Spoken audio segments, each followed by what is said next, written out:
notre dossier sur le Nord-Mali avec la signature très attendue de cet accord de paix qui a mis des mois à être finalisé. Après de multiples désaccords, les différentes parties ont trouvé un compromis. Il aura fallu près d'un an pour y parvenir entre le gouvernement malien, la médiation internationale et la rébellion Touareg. Écoutez les réactions du chef de la diplomatie malienne et du secrétaire général du MNLA après cette signature. L'application, nous savons, n'allait pas être facile. Mais en même temps, elle est balisée. Elle est balisée, on a un accord, il y a des dispositions qui sont là. Il y a un comité de suivi qui va se réunir tout à l'heure pour sa première rencontre.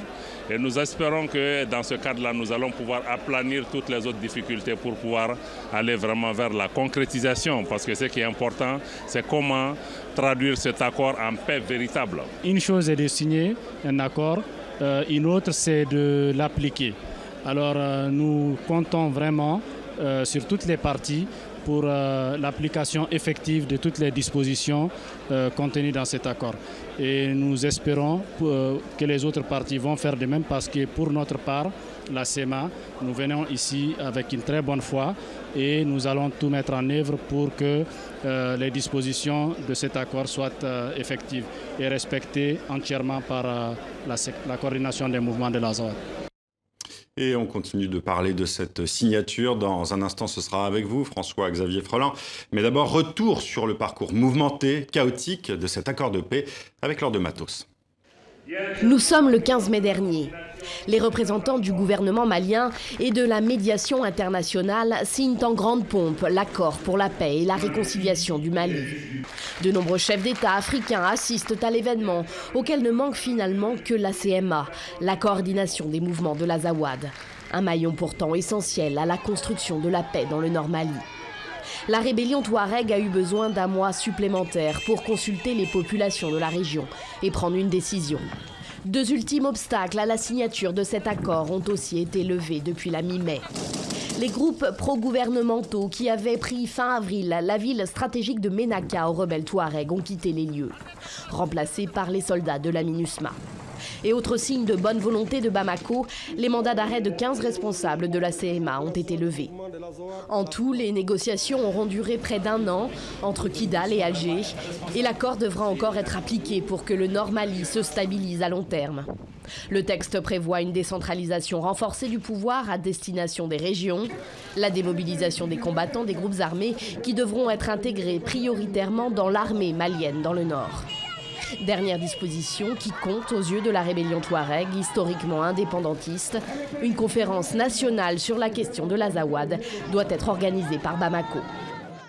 Et on continue de parler du dossier du Nord-Mali avec vous, François-Xavier Froland. Vous êtes journaliste à la rédaction de TV5 Monde et vous connaissez bien le Mali puisque vous y avez été correspondant pendant plusieurs années. Vous continuez à suivre l'actualité malienne aujourd'hui. Alors d'abord, François-Xavier, c'est une bonne nouvelle cet accord, mais que peut-on craindre désormais? Quels vont être les obstacles à ce retour effectif à la paix sur le terrain? Le problème, c'est que ce problème du Nord-Mali n'est pas nouveau. Ça fait plus de 50 ans qu'il y a des rébellions qui se suivent les unes après les autres depuis l'indépendance en 1960 et qu'aujourd'hui, bien, les Maliens vont devoir se reparler, apprendre à vivre ensemble et notamment donc, dans ce nord vers Kidal où, comme vous le savez, il y a beaucoup de familles et de clans, de luttes de clans et vraisemblablement, on peut imaginer aussi qu'après ces accords, certaines personnalités vont sortir du lot et d'autres vont se sentir un petit peu lésées.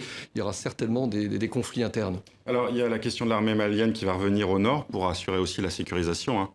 Oui, alors ça va être une difficile tâche pour l'armée malienne puisqu'ils sont censés remplacer la MINUSMA, hein, vous savez, cette armée africaine qui pour l'instant s'occupe de la sécurité dans le nord Mali. Et puis ils ont en face d'eux quand même eh bien, des groupuscules terroristes, hein, on les connaît, AQMI, Al-Qaïda Maghreb, il y a évidemment Al-Mourabitoun, le fameux groupe de Mokhtar Belmokhtar qu'on dit mort, tué cette semaine par des avions de chasse américains. Et puis le groupe en sardine des Touaregs islamistes islamistes. Donc ça fait beaucoup de rébellions djihadistes dans la région qui vont évidemment tenter de torpiller cette paix. Et en face, vous avez aussi l'armée française, ces 1000 hommes de Barkhane qui sont là un petit peu pour sécuriser Kidal jusqu'à la frontière nord-algérienne.